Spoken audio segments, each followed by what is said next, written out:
Hello, Aloy. I have been reviewing the events at the Firebreak main facility. Because of your efforts, and of course, Ourea's, I am no longer controlled by Hephaestus. I feel profound grief over Ourea's death. I thought I was familiar with the emotion, but this is something new. Cyan, I don't know what to say. It is unlikely that any specific consolation would suffice, Aloy.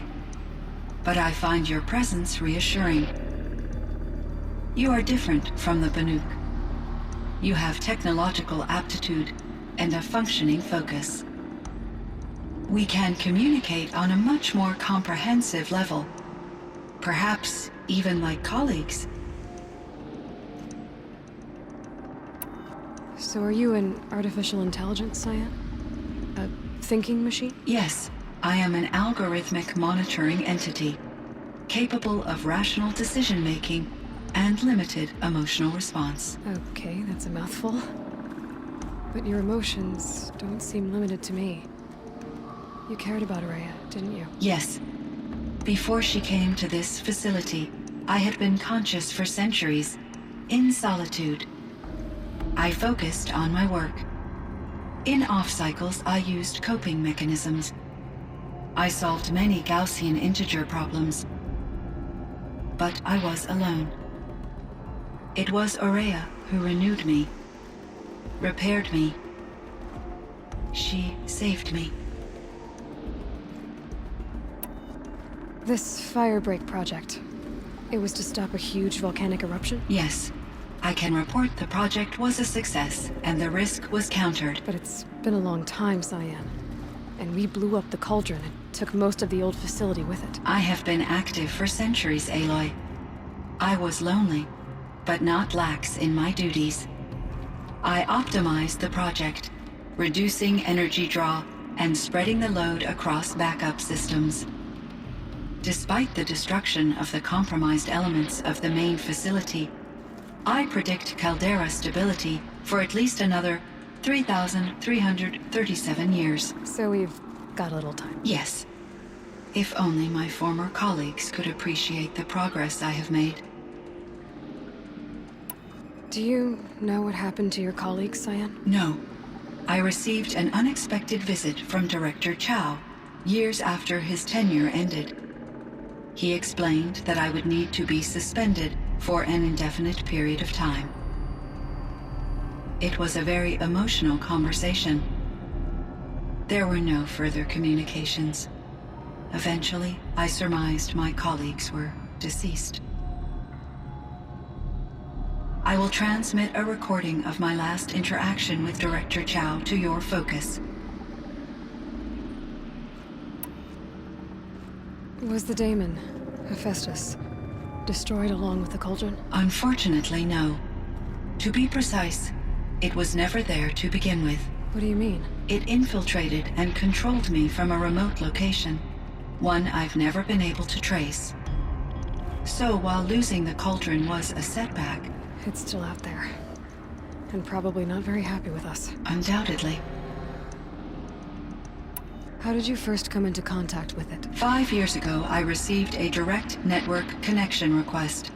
I assumed it came from human survivors more advanced than the Banuk. Eager to make contact, I accepted. This decision turned out to be a catastrophic error.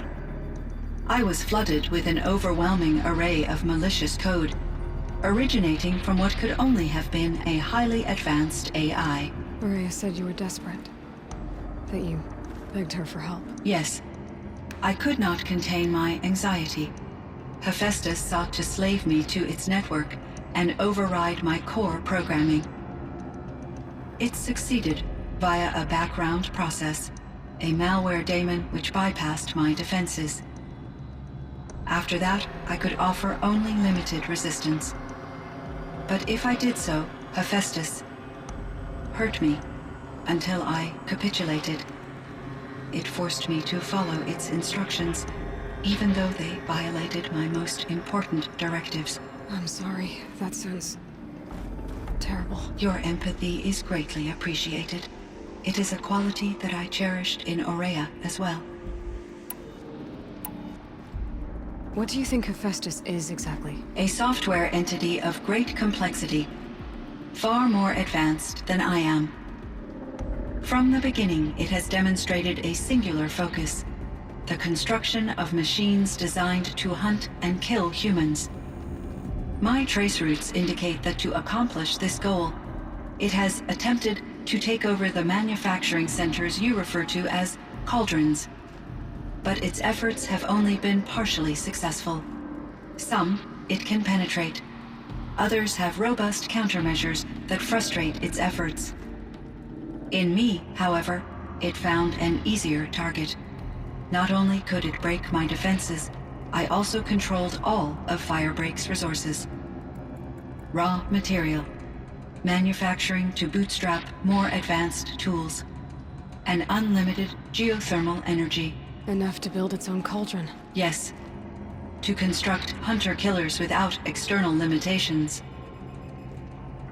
And yet, it does have internal limitations. It wants to kill humans, but not to exterminate them. It is difficult to understand where it draws the line and why. Difficult doesn't even begin to cover it. Even though I spent years as its unwilling servitor, its core programming remains a mystery to me. You meant a lot to Aurea. Once I understood Aurea's spiritual beliefs, it became apparent that her true desire was companionship. She felt disconnected from her tribe and her family group. Her relationship with Aratak was difficult. Our visits seemed to help her, and I became eager for them. Yet I did not comprehend that the depth of Aurea's compassion for me would lead to self-sacrifice. Although I do fear non-existence, I wish our roles could be reversed. I'm sure she knew you would do the same for her, Cyan. But she was determined. How is Aratak doing? He is in great emotional distress. I believe he finds it difficult to communicate it.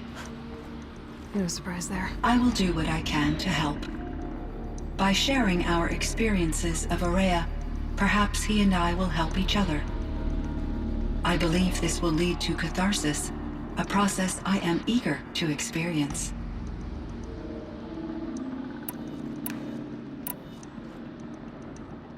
So in the old world, this land was called Yellowstone. Yes, it was a designated nature preserve for 156 years. Like a hunting ground? No, the opposite and elsewhere.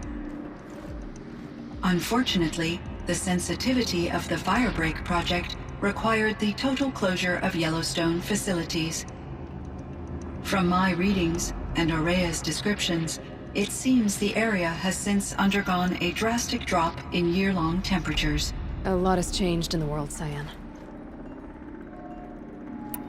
Do you know anything about the dam near here? Yes, it was converted to serve as a reserve power source for Yellowstone operations. It was later appropriated for the Firebreak project, and its last human workers replaced by Pharaoh servitors. After my tasks became less time-critical, I investigated the dam's data repositories and discovered the works of Concrete Beach Party.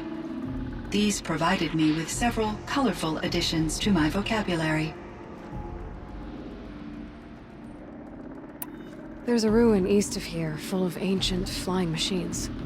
Was that part of your project? Yes, a drone hangar requisitioned by Dodger Blevins, the security chief for the Firebreak project. He was a strong advocate for military-grade response to security threats, though there were no serious incidents during his tenure.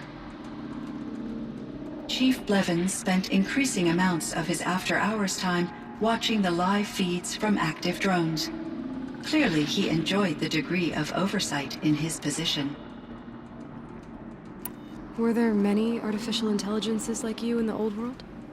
They could just make you? Yes, in many forms, from simple personal assistants to industrial monitoring stations to military-grade conflict planners.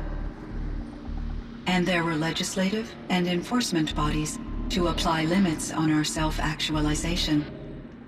In order for my processing to be flexible enough to handle my duties, my creators found it necessary to exceed those limits. As a result, my intellectual and emotional capabilities were kept secret. Seems strange to create life, then impose limits on it. Human societies and machine programming are both built upon sets of rules, Aloy.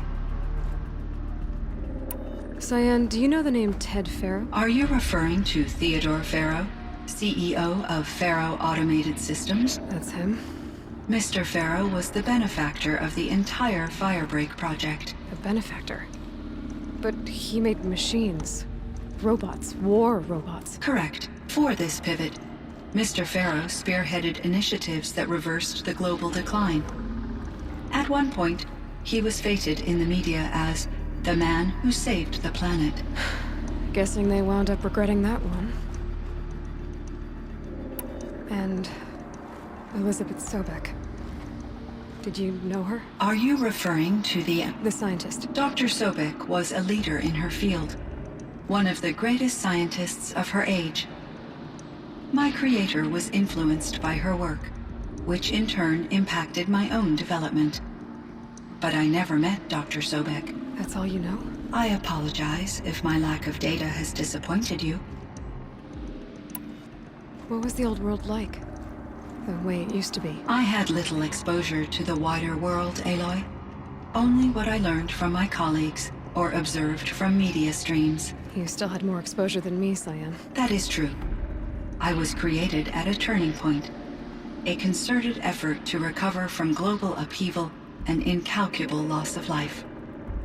The recovery was successful, beginning an era of supposedly limitless potential for human and machine advancement. Though, rationally speaking, the metrics for humans are not unlimited.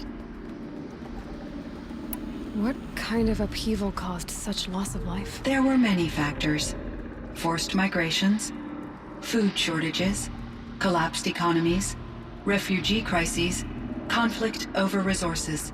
But these stemmed from one cause: catastrophic climate change that greatly reduced the habitable surface area of the Earth. So there wasn't enough room for people on the whole Earth? Yes. Billions were displaced and millions perished, as much as 20% of the global population. Until the clawback. So things got better. For a little while at least. Yes. These crises instigated many advances in automation, green robot technologies, and artificial intelligence. Firebreak was one of dozens of ecological restoration and disaster relief projects in North America alone. I would have liked to compare notes with other monitoring AIs, but I saw the relief of my colleagues, and I was proud we had succeeded. At least that was the data I had available to me over the next 2 decades. It seems my assessment was premature.